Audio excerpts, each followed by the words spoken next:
That is very, very exciting, and I'm very much looking forward to coming with you. Over my husband's dead body. Someone who was actually invited to Taylor Swift's wedding has just confirmed the date on social media, and the internet is spiraling. And here's where it gets even more dramatic. On that exact same night, Taylor was completely snubbed at the Brit Awards, losing in both of her nominated categories. No wins, no appearance, not even a surprise moment. Meanwhile, Harry Styles made headlines by performing his first live show in 3 years, and Taylor, nowhere to be seen. Wedding buzz, award show shock, and a perfectly timed pop culture twist. What is really going on behind the scenes? Hi, Jack. H! Mate, great performance. Thanks. After an entire week of the internet insisting she was about to pull off a surprise performance in Manchester, Taylor Swift didn't show up. Not even close. Fans were convinced. The theories were lining up. The timing seemed perfect. Social media was practically counting down the minutes. And then, nothing. No surprise appearance, no last-minute reveal, no dramatic entrance. So what actually happened? Why was everyone so sure she'd be there? And how did the rumors spiral so fast? Let's break down everything that just went down. People love the Brits is that it is chaos and you cannot plan for everything and stuff does happen. Okay, let's start with the bombshell that somehow slipped under the radar. On February 27th, the official account for the Graham Norton Show casually posted a message saying how exciting it is that Taylor Swift has a date set for her wedding. Excuse me? What? And here's why that's a big deal. This isn't some random fan page stirring drama. This is connected to Graham Norton himself, the very same Graham Norton that Taylor personally invited to her wedding after appearing on his show last October. So when that circle casually confirms there's a date, that's not gossip. That's insider territory. How did this drop so quietly? And why isn't everyone talking about it? Is next year the wedding year? Is that when it's happening? Oh, you'll know. Meaning that I was going to invite you to it.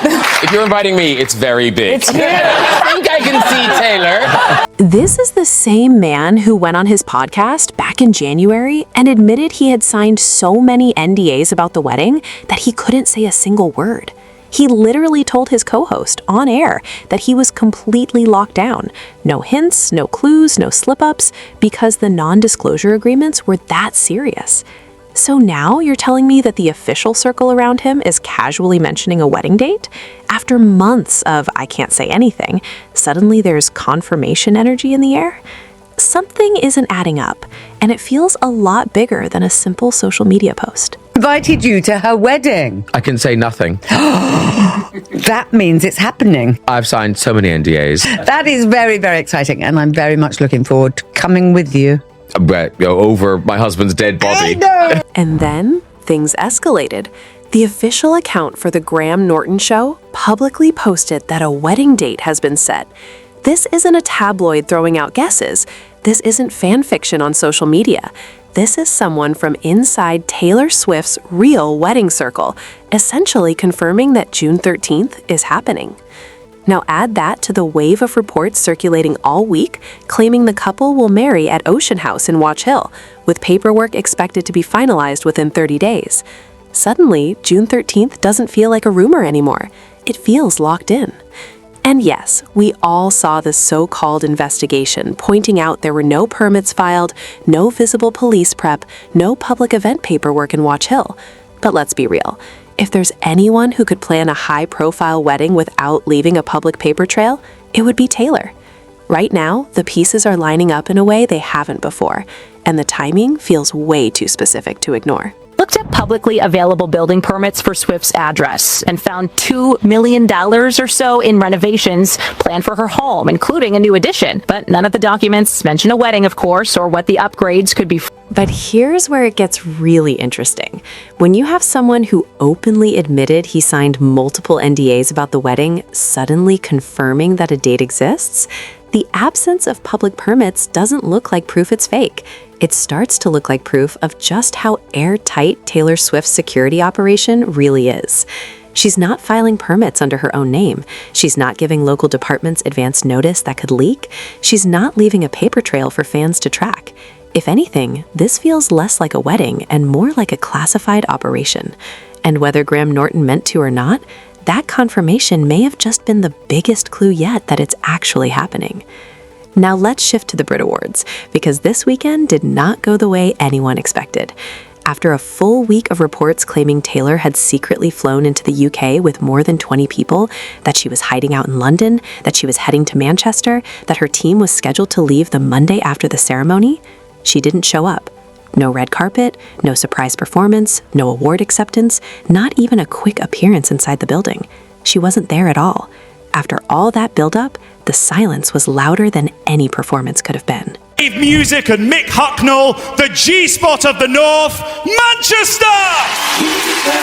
Even the host added fuel to the fire. During the show, they teased that at the Brit Awards, things happen, and you can't plan for everything. And just like that, fans were on high alert. Was that a hint? A setup for a surprise appearance? A last-minute performance no one saw coming? The suspense was building in real time, and everyone thought they knew what was about to happen. But what actually unfolded? That's where things took a turn. People love the Brits is that it is chaos and you cannot plan for everything and stuff does happen. I'm not going to confirm whether Taylor Swift's going to be there. That was good journalism, but I'm not going to fall into that trap. The hype wasn't random, it was everywhere. The chair of the Brit Awards committee teased curveballs and unannounced names. Fans immediately read between the lines. Bookmakers even had it at 55% odds that Taylor Swift would perform. The stage was set. The suspense was real. The expectations, sky high. And then, none of it happened. No surprise appearance, no secret set, no dramatic moment. And to make it sting even more, Taylor lost both categories she was nominated in. International Artist of the Year went to Rosalía, who made history as the first Spanish-language artist to ever win that award, and reportedly delivered one of the most talked-about performances of the entire night. So after a week of whispers, odds, and inside hints, the reality couldn't have been more different. And that's what has everyone talking. The award for International Artist goes to Rosalía! Oh, I love you, Dave! You deserve this so much. And it didn't stop there. In the International Song of the Year category, Fortnight by Taylor Swift missed out on the win.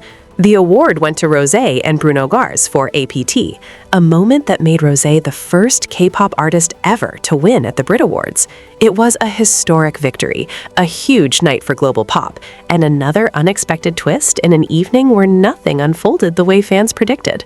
After all the anticipation, the surprises came, just not the ones anyone saw coming. The winner is Rosé and Bruno Mars! It is such an honor to be receiving this award. With 14 #1 singles and a 6th consecutive global artist title under her belt, Taylor Swift walked into the Brit Awards as a powerhouse. And yet, for the first time in years, she left empty-handed. No trophies, no surprise moments, just silence where fans expected celebration. Meanwhile, it was a breakout night for Olivia Dean, who dominated the ceremony with 4 major wins, including Artist of the Year and Album of the Year. The contrast couldn't have been sharper. One global icon unexpectedly shut out, one rising star completely owning the stage. And just like that, the narrative of the night flipped in a way no one predicted. And the Brit Award for the Artist of the Year goes to Olivia Dean! And the winner is Olivia Dean. The winner of MasterCard Album of the Year is Olivia Dean, The Art of Loving. And while all of that was unfolding, Harry Styles was on that very stage delivering his first live performance since 2023. Not just any performance. He debuted a brand new single from his upcoming album in the exact venue where fans were convinced Taylor Swift might make a surprise appearance. The symbolism wasn't lost on anyone. Same stage, same night, completely different storyline. While the rumors swirled about Taylor's secret arrival, Harry owned the spotlight and the moment in real time. And just like that, the night took on a whole new layer of drama no one could have scripted. Hi, Jack. H! Mate, great performance. Now, the question everyone's asking is simple. If Taylor Swift really was in the UK this week, what was she there for? The reports about her arriving with 20-plus people were never denied. Travel schedules allegedly had her team flying back out Monday. Sources insisted she was heading to Manchester. But she didn't attend the Brit Awards. So what does that mean?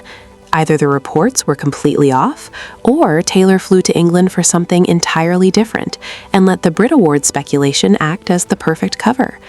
Some fans think it was wedding-related. Venue scouting, dress fittings, planner meetings, quiet behind-the-scenes moves while the world focused on red carpets and performance rumors. Others believe it was strategic.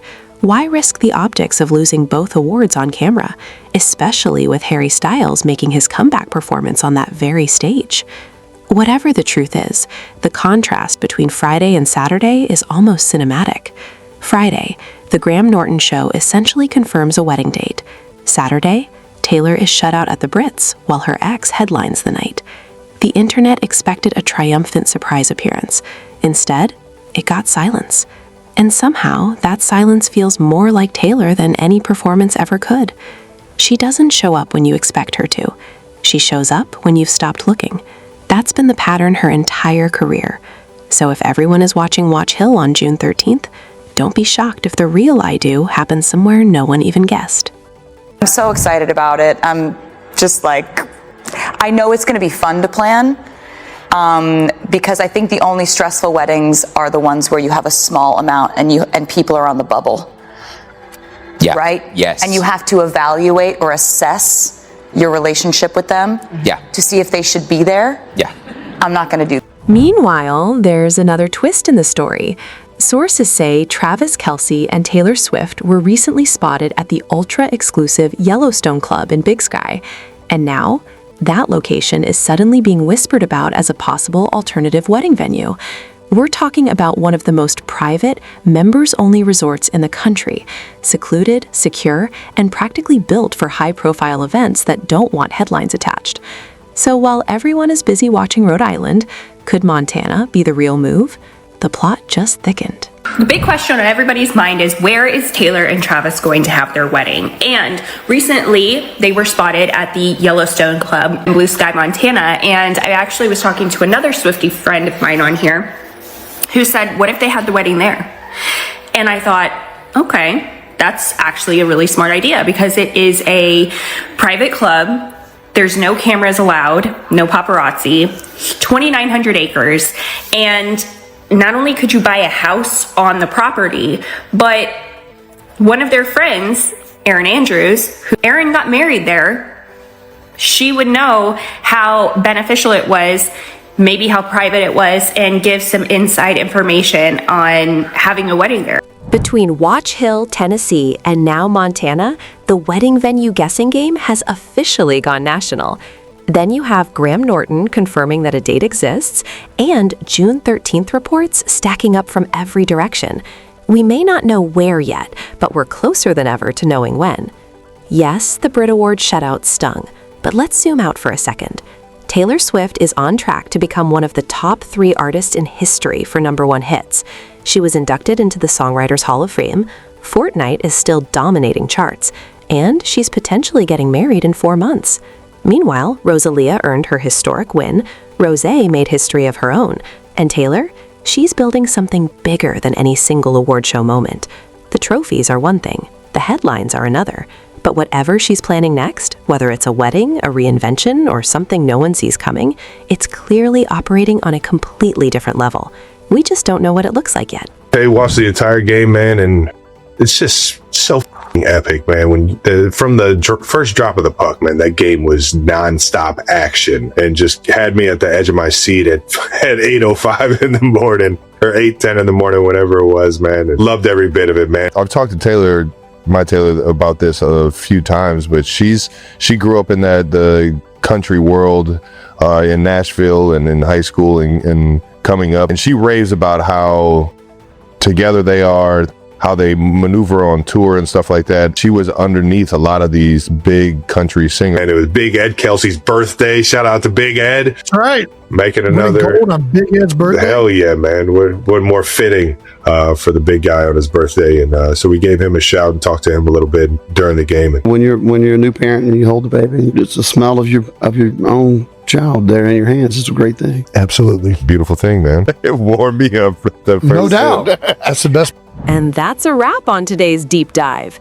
If you thought this week was unpredictable, just wait for what's coming next. Stay tuned, stay curious, and I'll see you in the next one.